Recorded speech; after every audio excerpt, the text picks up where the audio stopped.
আসসালামু আলাইকুম রহমতুল্লাহি ওয়া বারাকাতুহু। মাদ্রাসা ঘর এর পক্ষ থেকে তাহকিক মাস্টার কোর্সের চতুর্থ ক্লাসে তোমাদের সকলকে স্বাগতম। আশা করি তোমরা সকলেই ভালো আছো। দাখিল ষষ্ঠ থেকে দশম শ্রেণীর বন্ধুরা, গত ক্লাসে আমরা আলোচনা করেছি ফেলে মাঝে নিয়ে এবং এর সিগা বা রূপ নিয়ে, ফরম্যাট নিয়ে। হ্যাঁ, তো আশা করি তোমরা সকলে ভিডিওটি দেখেছো এবং ভিডিওটি যে আমি কাজ যেগুলো দিচ্ছি আশা করি কাজগুলো কমপ্লিট করেছো, তোমরা ফেলগুলো মুখস্থ করেছো এবং সেই অনুযায়ী বাড়ির কাজগুলো জমা দিয়েছো। যদি কারো যদি ফেলে মাঝে এখনো মুখস্থ না থাকে, আমি বলবো আগে যাও, ফেলে মাঝে একদম ঠুটস্থ করে আসো, দেন ভিডিওটি দেখো। তো এই ভিডিওতে আমরা আলোচনা করবো ফেলে মুজারে নিয়ে। প্রথমত ভাইয়া, ফেলটা কি আমরা তো অনেকবারই বলছি, যে কালিমাতার কোনো কাজ বোঝায় সেটা হচ্ছে ফেল। আর মুজারে, হ্যাঁ, মুজারে শব্দ অর্থ হচ্ছে বর্তমান বা ভবিষ্যৎ। ঠিক আছে, এই মুজারে শব্দটার পিছনে অনেক রহস্য আছে। এটাকে মুজারে কেন বলছে, বর্তমান ভবিষ্যৎ মিলে দুইটার মুজারে কেন করা হয়েছে, এটা আমরা এখন আসলে বেসিক যেহেতু ক্লাস সেই হিসাবে এটা নিয়ে আলোচনা করবো না। এটা আমরা পরে একটা আলোচনা করবো, পরে যে কোনো এক ভিডিওতে আলোচনা করবো যখন আমাদের বেসিকটা ক্লিয়ার হয়ে যাবে। তোমরা যখন তাহকিক এবং তারকিবের একদম পুরো মাস্টার হয়ে যাবে তখন ইনশাআল্লাহ এগুলো নিয়ে আমরা বিশদভাবে আলোচনা করবো।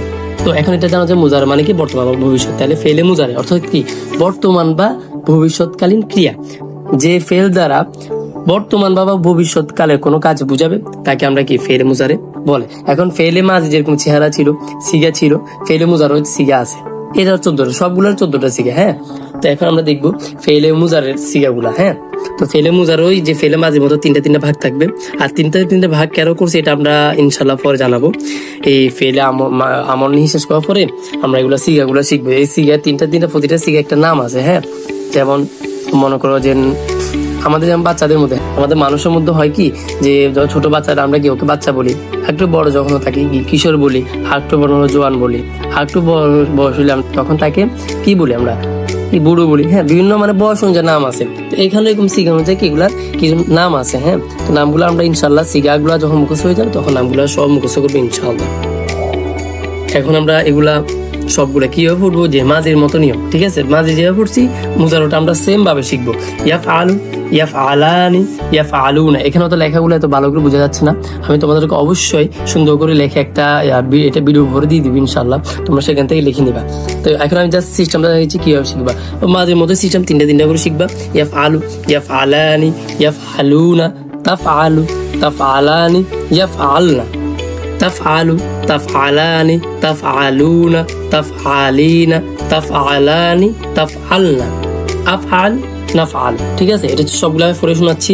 এরপর তোমরা জাস্ট তিনটা করে শিখবা। ইয়াফআলু, ইয়াফআলানি, ইয়াফআলুনা, ইয়াফআলু, ইয়াফআলানি, ইয়াফআলুনা। এবার 20 বার পড়ো, 30 বার পড়ো, কতক্ষণ লাগবে বুঝো নেই। তোমার যখন এগুলো মুখস্থ হয়ে যাবে দেন এবার এই তিনটা পড়বা। তাফআলু, তাফআলানি, ইয়াফআলনা, তাফআলু, তাফআলানি, ইয়াফআলনা, তাফআল, এভাবে পড়বা। তারপরে এবার এই 6টা ইয়াফআলু, ইয়াফআলানি, ইয়াফআলুনা, তাফআলু, তাফআলানি, ইয়াফআলনা, এবার 6টা শিখবা। দেন এবার এই 3টে শিখবা। তারপর আবার এই 9টা শিখবে একসাথে। হ্যাঁ, এই 9টা দেন আবার এটা শিখবা। এটা শিখে আবার এখানে দুটো প্রথম শিখবা, এই দুটো একসাথে করে ফেলবা। দেন আবার এগুলো সব এই 4টা একসাথে শিখবা। হাফ আলু না ফালু, একদম ইজি। তো আশা করি এভাবে তোমরা শিখে ফেলবে একদম। আমি আগের মতো বলছি, এক নিঃশ্বাসে কি তোমরা দুইবার বলতে পারো। এক নিঃশ্বাসে এরকম ভাবে, বা অন্তত কমসে কম একবার যাতে বলতে পারো, এভাবে করে শিখবা। আরেকটা কথা, এখানে মুজারের মধ্যে একটু দেখো, তোমরা খেয়াল করো, এই 3টা তো ঠিক আছে। তাফ আলু, তাফ আলানি, ইয়াফ আলনা। এই যে ইয়াফ আলনা দেখছো, এই দুটো কিন্তু তা যুক্ত, প্রথম কিন্তু তা, তা, কিন্তু এখানে ইয়াফ আলনা, এটা একটু মানে খেয়াল করতে হবে। এখানে ফ্যাস আছে, আবার এখানে আবার তাফ আলু, এখানেও তাফ আলু, এখানেও তাফ আলু, এখানেও তাফ আলানি, এখানেও তাফ আলানি। এই দুটো প্রায় সেম, জাস্ট একটা বেশ কম। এখানে হচ্ছে তাফ আলু না, এখানে হচ্ছে ইয়াফ আলনা। এটা একটু খেয়াল করবো। তো এটা পারলে আশা করি এটা পারে যাবে। জাস্ট এই যে দুইটা ব্যতিক্রমটা খেয়াল করবো। প্রথম হচ্ছে ইয়াদি, ইয়াফ আলনা, তারপর হচ্ছে তাফ আলু না। তারপর আবার দেখো তাফ আলিনা, তাফ আলানি, এটা এখানেও আছে, এখানেও আছে, এখানে আছে, 3 জায়গায় তাফ আলানি আছে। তারপর হচ্ছে কি তাফ আলনা, এখানে হচ্ছে কি ইয়াফ আলনা, এখানে হচ্ছে কি তাফ আলনা। একটু কনফিউশন লাগতে পারে, বাট তোমরা যখন আমি যেভাবে শিখে দিয়েছি 3টা করে যখন শিখবা তখন তোমাদেরকে আসলে জিনিসটা ইজি হয়ে যাবে আর তোমরা বিভ্রান্তির মধ্যে কম পড়বা। তারপর আফ আলু না ফালু 3টা আছে। তো আশা করি ভিডিওটি ভালো লাগছে। ইনশাআল্লাহ আগামী ক্লাসে আমরা ফেলে আমর এবং এরপরে ক্লাসে আমরা ফেলে নিই, এই দুটো নিয়ে আলোচনা করবো। দেন তারপর আমরা এগুলো সিগে নিয়ে আলোচনা করবো। তো আশা করি ভিডিওটি যদি ভালো লাগে তোমরা অবশ্যই লাইক দিবা এবং কমেন্ট করবা। যারা ফেসবুক থেকে দেখছো তারা ফলো দিয়ে রাখবা, অ্যান্ড ইউটিউব থেকে দেখলে সাবস্ক্রাইব করে রাখবা।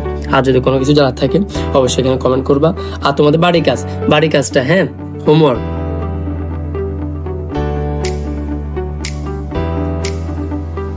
এটা লিখবা, হ্যাঁ এটা কয়বার, এটা কমসে কম 5 বার লিখবা, 5 বার লিখা। প্রথম লিখবা না, প্রথমে একবার লিখে সব সুন্দর করে একবার লিখবা, লিখে এটা একদম ছোট করে ফেলবা। হ্যাঁ, সর্বোচ্চ তো 10 থেকে 15 মিনিট লাগবে এটা মুখস্থ করতে, বা একটু 20 মিনিট লাগবে। আর এটা 5 বার লিখতে আমার মনে হয় না তোমাদের 5-10 মিনিটের বেশি লাগার কথা, তো আধা ঘন্টার মতো তোমাদের এটা হয়ে গেল। বা একটু প্রথম দিকে একটু সময়টা বেশি দেওয়া লাগবে। এই কিছু কিছু জিনিসগুলো আমরা যখন কখন মুখস্থ করে ফেলতে পারবো, তখন শব্দ বানানো আমাদের জন্য ইজি। তো আমরা এটা একটু মুখস্থ করবো, দেন আলোচনা করবো। তো দেখা হচ্ছে নেক্সট ক্লাসে, সে পর্যন্ত ভালো থেকো। আসসালামু আলাইকুম ওয়া রাহমাতুল্লাহি ওয়া বারাকাতুহু।